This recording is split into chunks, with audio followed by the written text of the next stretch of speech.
Chapter 27. The Organisation for Man's Existence, created by the Very Saintly Ashiata Shiemash.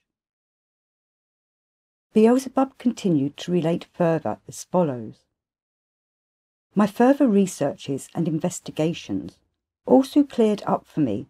that after the Very Saintly Ashiata Shiemash had pondered on the mountain Very Saintly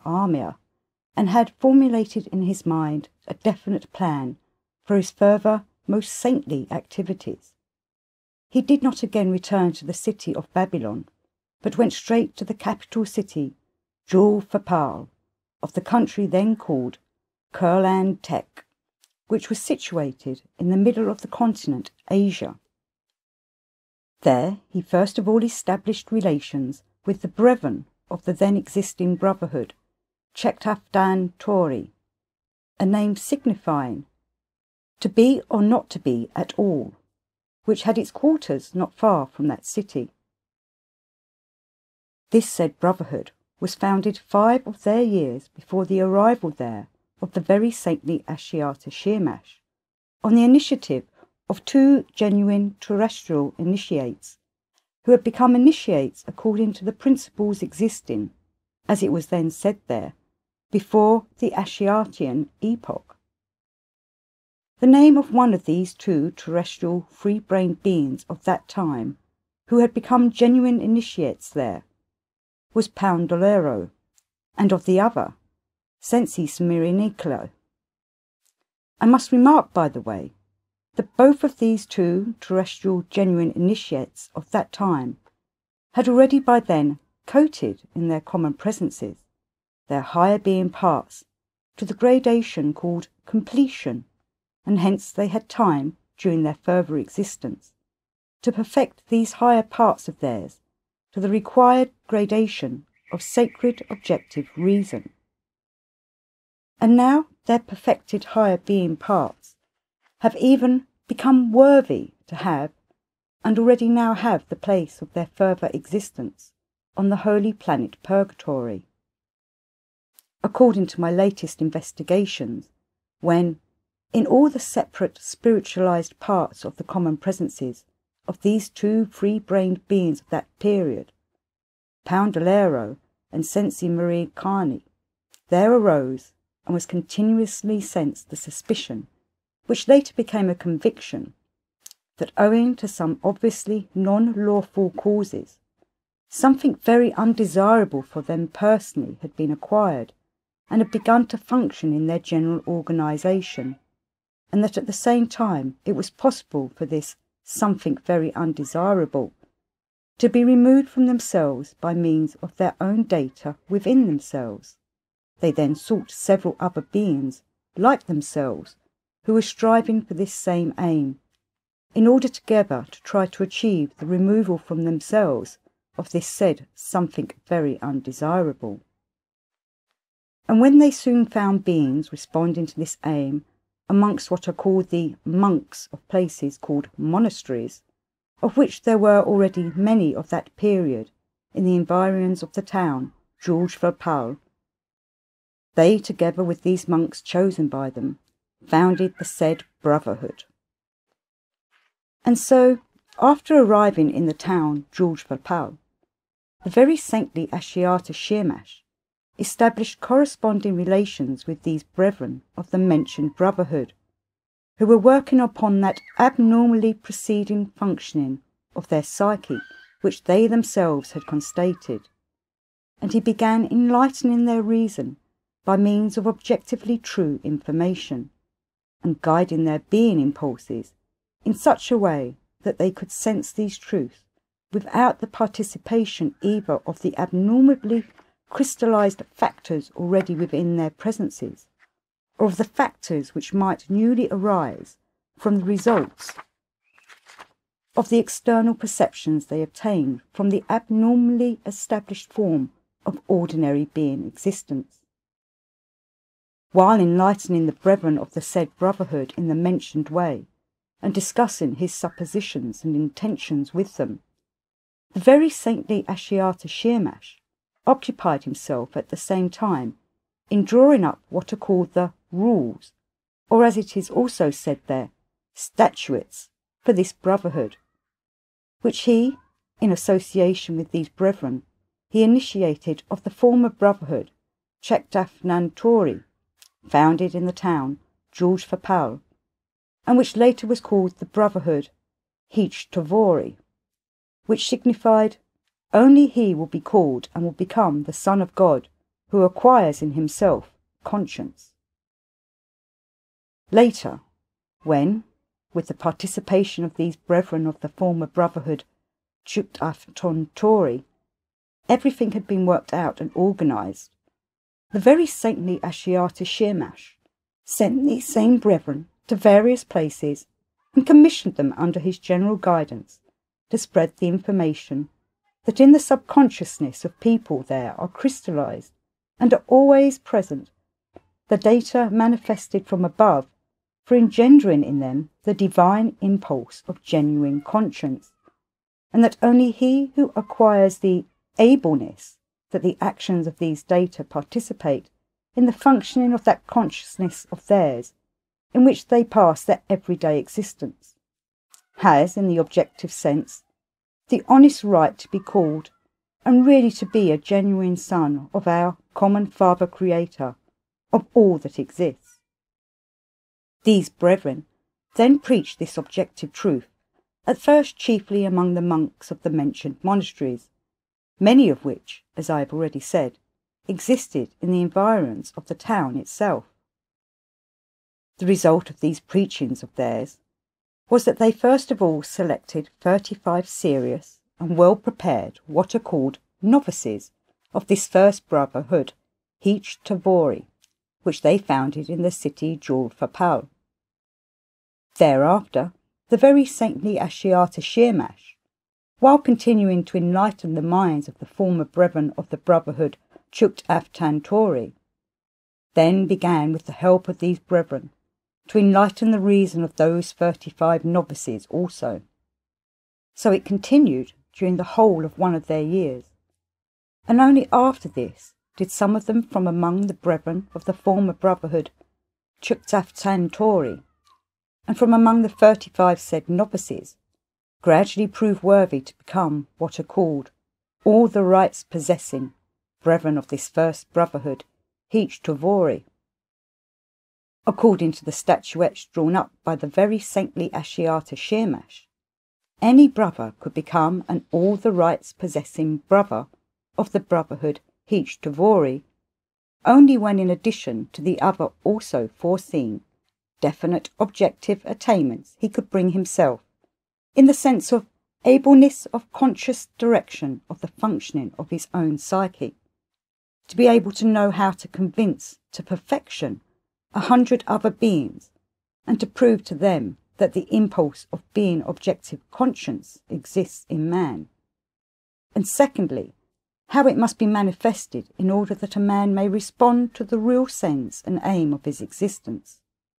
Or moreover, so to convince them that each of these others, in their turn, should acquire in themselves what is called the required intensity of ableness, to be able to convince and persuade not less than 100 of others also. It was those who became worthy to become such an all the rights possessing brother of the brotherhood Heech Tavori, who were first called by the name of priest. For your complete elucidation concerning the very saintly activities of Ashiata Shiemash, you must also know that afterwards, when all the results of the very saintly labours of the very saintly Ashiata Shiemash were destroyed, both this word priest there, and also the word initiate, about which I've already told you, were used, and still continue to be used, by your favourites down to the present time, in two quite different senses. In one sense, this word priest was since then, and now still is, commonly used, but only in certain places, and for unimportant separate groups of those professionals existing there, whom everybody now calls their confessors or clergymen. And in the other sense, those beings were called, and are still called by this word priest, who by their pious existence, and by the merits of their acts performed for the good of those around them, stand out so much from the rank and file of the ordinary free-brained beings there, that whenever these ordinary beings there have occasion to remember them, there arises and proceeds in their presences the process called gratitude. Already during that same period, while the Very Saintly Ashiata Shiemash was enlightening the reason of the brethren of the former brotherhood Gurdjieff Tantori, as well as of the newly collected 35 novices, there began to spread, among ordinary beings of the city Julfapal and its environs, the true idea that in the common presences of men beings, all the data exist for the manifestation of the divine impulse conscience, but that this divine impulse does not take part in their general consciousness, and that it takes no part because, although their manifestations bring them certain what are called quite late repaying satisfactions and considerable material advantage, nevertheless they thereby gradually atrophy the data put into their presences by nature for evoking in other beings around them, without distinction of brain system, the objective impulse of divine love. This true information began to spread thanks chiefly to the superlatively wise provision of the Very Saintly Ashiata Shiemash, which obliged everyone striving to become an all the rights possessing brother of the brotherhood Heech Tovori to attain, as I've already told you, in addition to all kinds of definite self-merits, the ableness to know how to convince all the free, separate, spiritualized and associating parts of a further 100 free-brained beings there concerning the divine impulse conscience. When the organization of the first brotherhood Heech Tovori in the city Julfapal had been more or less regulated and was so established that the further work could already be continued independently by means only of the directions issuing from the reason then present in the brotherhood, then the Very Saintly Ashiata Shiemash himself selected from among those who had become all the rights possessing brothers of the brotherhood, those who had already sensed the said divine impulse, consciously by their reason and unconsciously by the feelings in their subconsciousness, and who had full confidence that by certain self-efforts this divine being impulse might become and forever remain an inseparable part of their ordinary consciousness. And those who had sensed and become aware of this divine conscience, and who were called first-degree initiates, he set apart, and he began to enlighten their reason separately concerning these objective truths, which before that time were still quite unknown to the free-brained beings. It was just these outstanding first-degree initiated beings who were then called great initiates. Here it must be remarked that those principles of being of the initiated beings there, which were later on called their Ashiata's renewals, were then renewed by the Very Saintly Ashiata Shiemash. Well,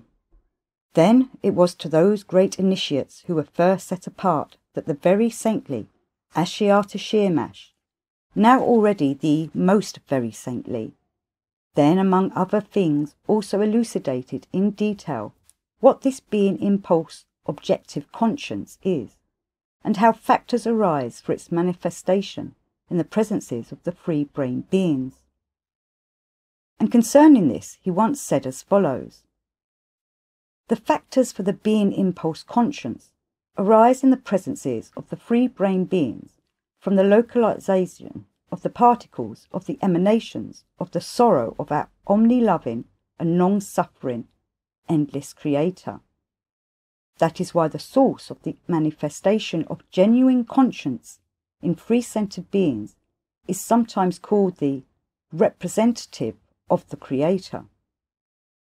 And this sorrow is formed in our all-maintaining common Father, from the struggle constantly proceeding in the universe between joy and sorrow. And he then also said further, in all free-brained beings of the whole of our universe, without exception, among whom are also we men, owing to the data crystallized in our common presences, for engendering in us the divine impulse of conscience, the whole of us, and the whole of our essence, are, and must be, already in our foundation, only suffering. And they must be suffering, because the completed actualizing of the manifestation of such a being impulse in us can proceed only from the constant struggle of two quite opposite, what are called complexes of the functioning, of those two sources, which are of quite opposite origin, namely, between the processes of the functioning of our planetary body itself and the parallel functionings arising progressively from the coating and perfecting of our higher being bodies within this planetary body of ours, which functionings in their totality actualize every kind of reason in the free-centered beings. In consequence of this, every free-centered being of our great universe, and also we men existing on the earth, must, owing to the presence in us also of the factors for engendering the divine impulse of objective conscience, always inevitably struggle with the arising and the proceeding with our common presences of two quite opposite functionings, giving results always sensed by us either as desires or as non-desires. And so only he who consciously assists the process of this inner struggle and consciously assists the non-desires to predominate over the desires behaves just in accordance with the essence of our common Father Creator himself, whereas he who with his consciousness assists the contrary only increases his sorrow. Owing to all I've just said, my boy, at that period scarcely 3 years had passed when, on the one hand, all the ordinary beings of the town Jul-Fapau and its environs, and also of many other countries of the continent Asia, not only already knew that this divine being impulse of genuine conscience was in them, and that it could take part in the functioning of their ordinary waking consciousness, and that in all the brotherhoods of the great prophet Ashiata Shiemash, all the initiates and priests elucidated and indicated how and what had to be done in order that such a divine impulse should take part in the functioning of the mentioned ordinary waking consciousness. But furthermore, nearly everybody even began to strive and to exert himself to become priests of the brotherhood Heech Devori, of which many brotherhoods were already founded during that period and functioned almost independently in many other countries of the continent Asia. And these almost independent brotherhoods arose there in the following order. When the common work of the brotherhood founded in the town Jul-Fapau was finally established, the Very Saintly Ashiata Shiemash began sending the said great initiates with corresponding directions to other countries and towns of the continent Asia, in order to organize similar brotherhoods there also, while he himself remained in the town Jul-Fapau, from where he guided the activities of those helpers of his. However it might have been, my boy, it then so turned out that almost all of your favourites, those strange free-brained beings, also wished and began to strive with all their spiritualized being parts to have in their ordinary waking consciousness the divine genuine objective conscience, and in consequence most of the beings of Asia at that time began to work upon themselves under the guidance of initiates and priests of the brotherhood Heech Devori, in order to transfer into their ordinary consciousness the results of the data present in their subconsciousness for engendering the impulse of genuine divine conscience, and in order to have the possibility, by this means, on the one hand of completely removing from themselves, perhaps forever, the maleficent consequences of the properties of the organ Kundabuffer, both those personally acquired and those passed to them by heredity, and, on the other hand, of consciously taking part in diminishing the sorrow of our common endless Father. Owing to all this, the question of conscience already began to predominate at that period during the ordinary process of being existence, both in the waking consciousness state and in the passive instinctive state among your favourites, particularly among those who existed on the continent Asia. Even those free-brained beings of that time, in whose presences the taste of this divine impulse had not yet been transubstantiated, but who had in their strange peculiar consciousness, proper to them alone, only empty information concerning this being impulse, which could be present in them as well, also exerted themselves to manifest in everything in accordance with this information.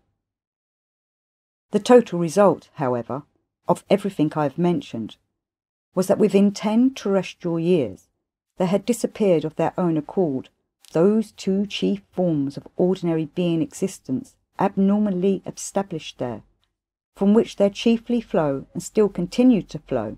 most of the maleficent causes, the totality of which engenders all kinds of trifling factors which prevent the establishment of conditions there for at least a normal outer being existence for these unfortunate favourites of yours. And namely, firstly, their division into numerous communities with various forms of organisation for external and even internal existence, or as they themselves express it, state organisations, cease to exist. And secondly, in these said numerous communities, there also disappeared equally, of their own accord, those various what are called castes or classes, which had long before been established there. And in my opinion, as you also will surely understand eventually, it was precisely this second of the two mentioned chief abnormally established forms of ordinary being existence, namely the assigning of each other to different classes or castes, that had specially become there the basis for the gradual crystallization in the common presences of these unfortunate favourites of yours, and of that particular psychic property which, in the whole of the universe, is inherent exclusively only in the presences of those free-brained beings. This exclusively particular property was formed in them soon after the second Transnarpanian perturbation there, and gradually undergoing development and becoming strengthened in them, was passed from generation to generation by heredity, until it is now already passed to the contemporary beings as a certain lawful and inseparable part of their general psyche, and this particular property of their psyche is called by themselves egoism. Some time later, in its appropriate place, during my further tales concerning the free-brained beings existing on the planet Earth, I shall also explain to you in detail how, thanks to those conditions of external being existence which were established there, your favourites first began assigning each other to various castes, and how, thanks to subsequent similar abnormalities, this same maleficent form of mutual relationship then established there has continued even until now. But meanwhile, concerning this exceptionally particular property of their general psyche, namely egoism, it is necessary for you to know that the cause of the possibility of the arising in their common presences of this particular property was that, owing always to the same abnormal conditions established from the very beginning after the said second Transnarpanian perturbation there, their general psyche had become dual. This became fully evident to me when, during the period of my last sojourn on the surface of this planet of yours, I became deeply interested in the mentioned legomanism concerning the deliberations of the Very Saintly Ashiata Shiemash, entitled The Terror of the Situation. I began in the course of my further detailed researches and investigations relating to his subsequent very saintly activities and their results, to investigate the causes in which way and why the crystallization of the mentioned factors obtained from the particles of the emanation of the sorrow of our common Father Creator for the actualizing of the divine being impulse of objective conscience proceeded in their presences, that is to say, just in their said subconsciousness, and thus avoided that final degeneration to which are subject all the data placed in them for engendering in their presences the being impulses, faith, love and hope. And I was convinced that this strange anomaly there fully justifies one of the numerous wise sentences of our highly esteemed, irreplaceable and honourable Mullah Nasir Eddin, which states, "Every real happiness for man can arise exclusively only from some unhappiness, also real, which he has already experienced." The mentioned duality of their general psyche proceeded because on the one hand, various what are called individual initiatives began to issue from that localization arising in their presences, which is always predominant during their waking existence, and which localization is nothing else but only the result of the accidental perceptions of impressions coming from without and engendered by their abnormal environment, which perceptions in totality are called by them their consciousness. And on the other hand, similar individual initiatives also began to issue in them, as it is proper to them, from that normal localization existing in the presences of every kind of being, and which they call their subconsciousness. And because the mentioned individual initiatives issue from such different localizations during their waking existence, each of them, during the process of his daily existence, is, as it were, divided into two independent personalities. Here it must be remarked that just this said duality was also the cause that there was gradually lost from their presences that impulse necessary to free brain beings, which is called sincerity. Later, the practice of deliberately destroying the just mentioned being impulse called sincerity even took root among them, and now, from the day of their arising, or as they say, from the day of their birth, the free brain beings there are accustomed by their producers, or as they say, parents, to an entirely contrary impulse, namely, deceit. To teach and to suggest to their children how to be insincere with others and deceitful in everything has become so ingrained in the beings of the planet Earth of the present time that it has even become their conception of their duty towards their children. And this kind of conduct towards their children they call by the famous word education. They educate their children, never to be able and never to dare to do as the conscience present in them instinctively directs, but only that which is prescribed in the manuals of bon ton, usually drawn up there just by various candidates for Hasnas Masses. And of course, when these children grow up and become responsible beings, they already automatically produce their manifestations and their acts, just as during their formation they were taught, just as they were suggested to, and just as they were wound up, in a word, just as they were educated. Thanks to all this, the conscience which might be in the consciousness of the beings of that planet is, from their earliest infancy, gradually driven back within, so that by the time they are grown up, the said conscience is already found only in what they call their subconsciousness. In consequence, the functioning of the mentioned data for engendering in their presences this said divine impulse conscience gradually ceased long ago to participate in that consciousness of theirs, by means of which their waking existence flows. That is why, my boy, the crystallization in their common presences of the divine manifestation issuing from above for the data of the arising of this sacred being impulse in them proceeds only in their subconsciousness, which has ceased to participate in the process of their ordinary daily existence. And that is why these data have escaped that degeneration to which all the other sacred being impulses were subject, and which they also ought to have in their presences, namely the impulses, faith, love, and hope. Furthermore, if, for some reason or other,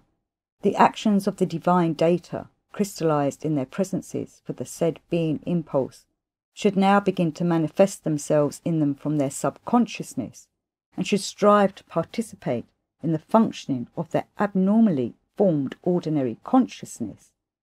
then no sooner are they aware of it than they are at once taken the measures to avoid it, because it has already become impossible in the conditions already existing there for anyone to exist with the functioning in their presences of this divine impulse of genuine objective conscience. From the time when the said egoism had become completely inoculated in the presences of your favourites, this particular being property became, in its turn,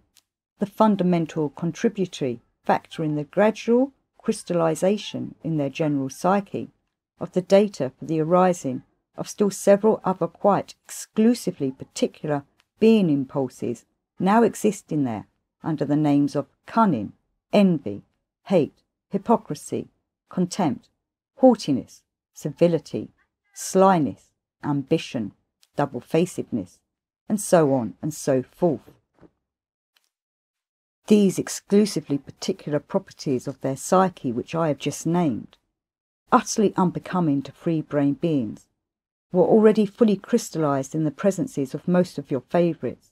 and were the inevitable attributes of the psyche of every one of them, even before the period of the Very Saintly Ashiata Shiemash.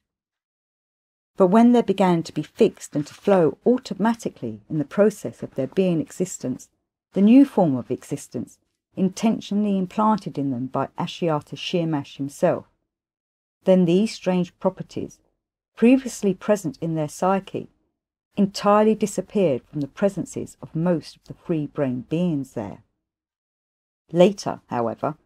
when they themselves destroyed all the results of the very saintly labours of this essence-loving Ashiata Shiemash,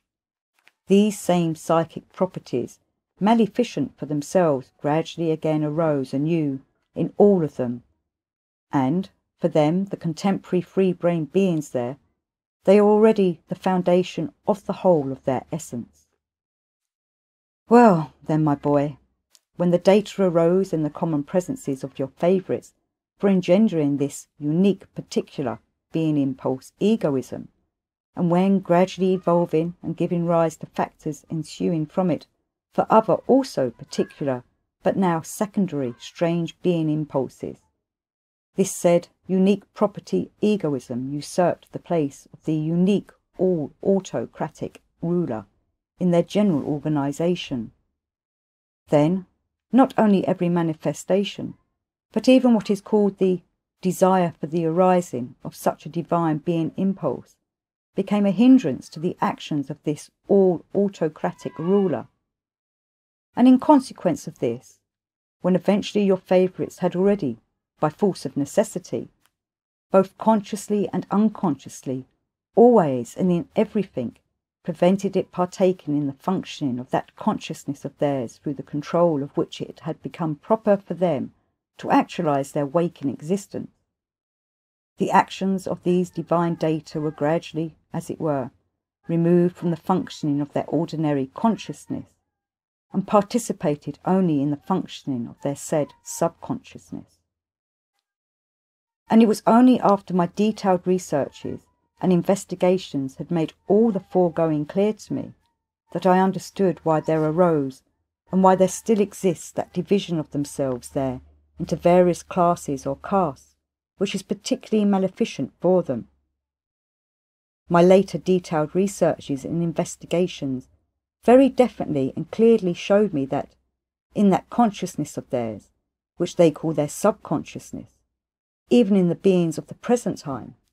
the said data for the acquisition in their presences of this fundamental divine impulse conscience does indeed still continue to be crystallized and, hence, to be present during the whole of their existence. And that these data of this divine being impulse are still crystallized, and their manifestations still continue to participate in the process of their being existence, was, apart from the said investigations,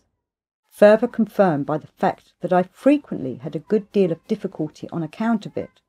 during the periods of my observation of them from the planet Mars. The point is that, through my tescuano from the planet Mars,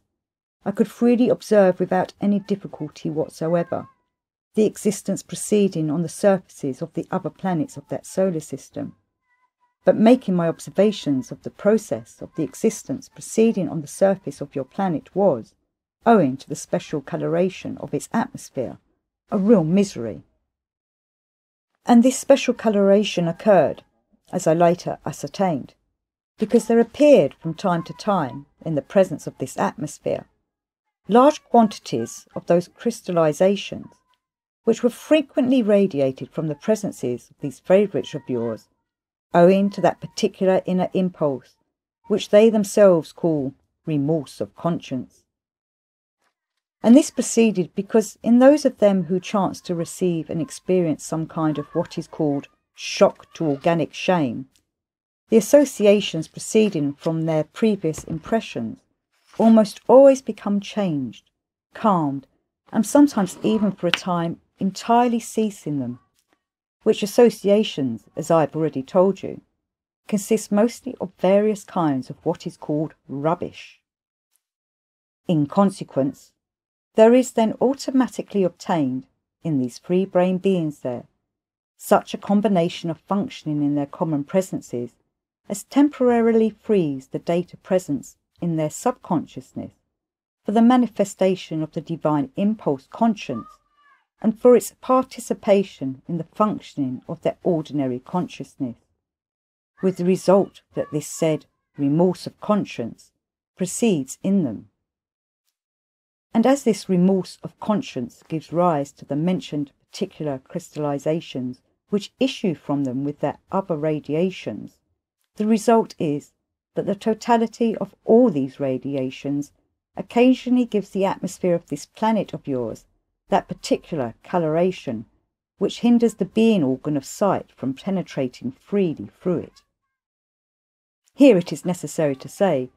that these favourites of yours, particularly the contemporary ones,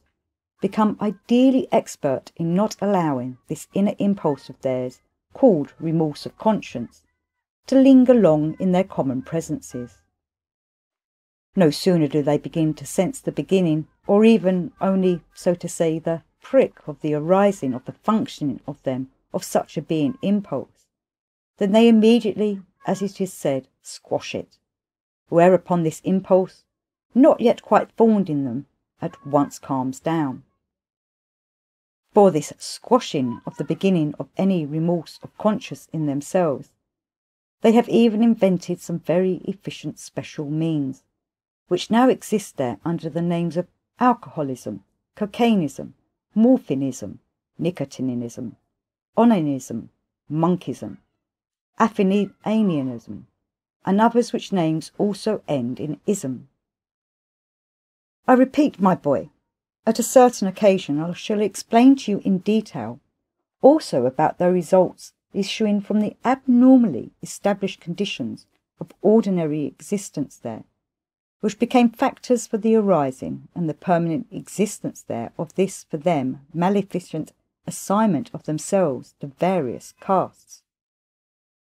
I shall without fail explain this to you, because the information elucidating this abnormality there may serve as very good data for your further logical comparisons, for the purpose of better understanding the strangeness of the psyche of these free-brained beings who have taken your fancy. Meanwhile, transubstantiate in yourself the following. When the mentioned particular psychic property of egoism has been completely formed in the common presences of these favourites of yours, and later there had also been formed in them various other secondary impulses already mentioned by me, which ensued and now still continue to ensue from it, and furthermore, in consequence of the total absence of the participation of the impulse of sacred conscience in their waking consciousness, then these free-brained beings arising and existing on the planet Earth, both before the period of the very saintly activities of Ashiata Shiemash, and also since, have always striven and still continue to strive to arrange their welfare during the process of their ordinary existence, exclusively for them themselves. And as in general, on none of the planets of our great universe does there or can there exist enough of everything required for everybody's equal external welfare, irrespective of what are called objective merits. The result there is that the prosperity of one is always built on the adversity of many. It is just this exclusive regard for their own personal welfare that has gradually crystallized in them the already quite particularly unprecedented and peculiar properties of their psyche which I cited, as for instance cunning, contempt, hate, civility, lying, flattery, and so on, which in their turn, on the one hand, are factors for an outer manifestation unbecoming to free-brained beings, and on the other hand are the cause of the gradual destruction of all those inner possibilities of theirs, placed in them by great nature, of becoming particles of the whole, of the reasonable whole. Well then, my boy, at the time when the results of the very saintly labours of the essence-loving Ashiata Shiemash had already begun to blend with the process of what is called their inner and outer being existence, and when, thanks to this, data for the divine impulse conscience, striving in their subconsciousness, gradually began to share in the functioning of their waking consciousness, then the being existence, both personal and reciprocal, began to proceed on this planet also, almost as it does on the other planets of our great universe, on which free-brained beings exist. These favourites of yours also then began to have relations towards each other only as towards the manifestations varying in degree of a unique common creator, and to pay respect to each other only according to the merits personally attained by means of being part dog duty, that is, by means of personal conscious labours and intentional sufferings. That is why, during that period, there ceased to exist there the said two chief maleficent forms of their ordinary existence, namely their separate independent communities, and the division of themselves in these communities into various castes or class. At that time, also, there upon your planet, all the free-brained beings began to consider themselves, and those like themselves, merely as beings bearing in themselves particles of the emanation of the sorrow of our common Father Creator. And all this then so happened because when the actions of the data of the divine being impulse began to participate in the functioning of their ordinary waking consciousness, and the free-brained beings began manifesting towards each other solely in accordance with conscience, the consequence was that masters ceased to deprive their slaves of freedom, and various power-possessing beings of their own accord surrendered their unmerited rights, having become aware by conscience, and sensing that they possessed and occupied these rights and positions, not for the common welfare, but only for the satisfaction of their various personal weaknesses, such, for instance, as vanity, self-love, self-calming, and so on. Of course, at that period also, there continued to be all kinds of chiefs, directors, and advisor specialists, who became such chiefly from difference of age and from what is called essence power, just as there are everywhere on all planets of the universe, on which there breed free-brained beings of varying degrees of self-perfecting. And then they became such, neither by hereditary right nor by election, as was the case before this blissful Ashiatian epoch, and as again afterwards became, and even till now continues to be the case. All these chief directors and advisers then became such in accordance with the objective merits they personally acquired, and which could be really sensed by all the beings around them. and it proceeded in the following way. All the beings of this planet then began to work in order to have in their consciousness this divine function of genuine conscience, and for this purpose, as everywhere in the universe, they transubstantiate in themselves what are called the being obligonian strivings, which consist of the following 5, namely, the first striving, to have in their ordinary being existence everything satisfying and really necessary for their planetary body. The second striving, to have a constant and unflagging instinctive need for self-perfection in the sense of being. The third, the conscious striving to know ever more and more concerning the laws of world creation and world maintenance. The fourth, the striving from the beginning of their existence to pay for their arising and their individuality as quickly as possible, in order afterwards to be free to lighten as much as possible the sorrow of our common Father. And the fifth, the striving always to assist the most rapid perfecting of other beings, both those similar to oneself and those of other forms, up to the degree of the sacred Mat Vortar, that is, up to the degree of self-individuality. At this period, when every terrestrial free-centered being existed and worked consciously upon himself in accordance with these 5 strivings, many of them, thanks to this, quickly arrived at results of objective attainments perceptible to others. Of course, these objective attainments then, as it is said, attracted the attention of all around them, who thereupon made those who had attained stand out from their midst and paid them every kind of respect. They also strove with joy to merit the attention of these outstanding beings, and to have themselves in their counsel and advice how they themselves could attain the same perfecting. And these outstanding beings of that period began in their turn to make the most attained among themselves stand out, and this outstanding being thereby automatically became, without either hereditary or other right, the chief of them all, and recognizing him as chief, his directings were spread correspondingly, and this recognition included not only the separate neighbouring parts of the surface of your planet, but also even the neighbouring continents and islands. At that period the counsel and guidance, and in general every word of these chiefs, became law for all the free-brain beings there, and were fulfilled by them with devotion and joy, not as it had proceeded there before the results obtained by the very saintly labours of Ashiata Shiemash, nor as it again proceeded and still continues to proceed since they themselves destroyed the fruits of his very saintly labours. That is to say, these strange free-brain beings, your favourites,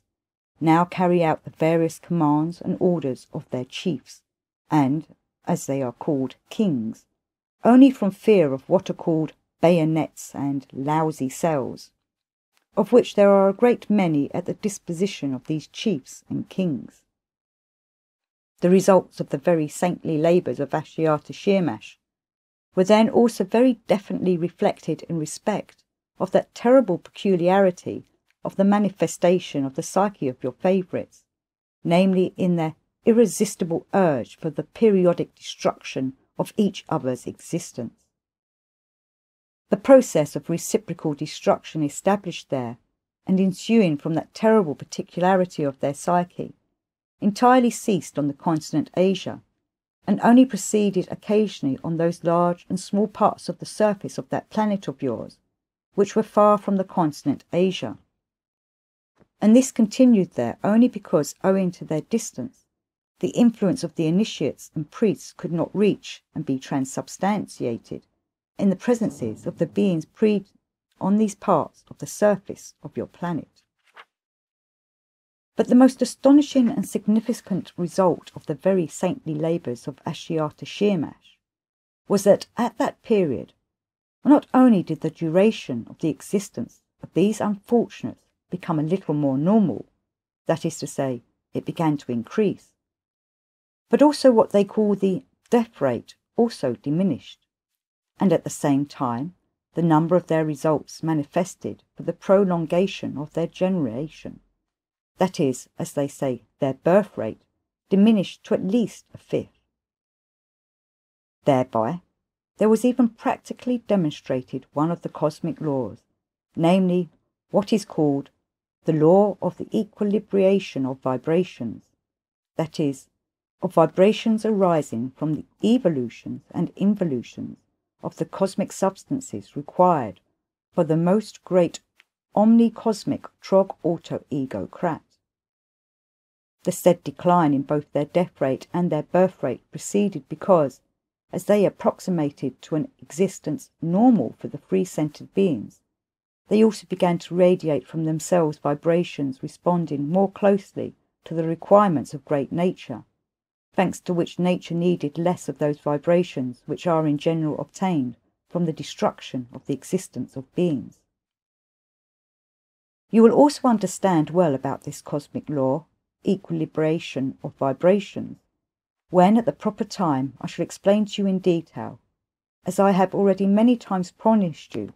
concerning all the general fundamental cosmic laws. It was just in this way, my boy, and in such a sequence that there in that period, thanks to the conscious labours of the Very Saintly Ashiata Shiemash, the said welfare unprecedented for your favourites was gradually created, but to the infinite sorrow of all more or less consciously thinking individuals of all gradations of reason, shortly after the departure from this planet of the Very Saintly Ashiata Shiemash, these unfortunates themselves, after the manner that had become in general proper to them before, in respect of every good attainment of their ancestors, totally destroyed it all. And thus it was they destroyed, and thus it was they swept away from the surface of their planet all that welfare, so that even the rumour has failed to reach contemporary beings that there once upon a time such bliss existed. In certain inscriptions which have survived from ancient times, and have reached the contemporary beings of that planet, there is, however, some information that there once existed on their planet what is called a special kind of state organisation,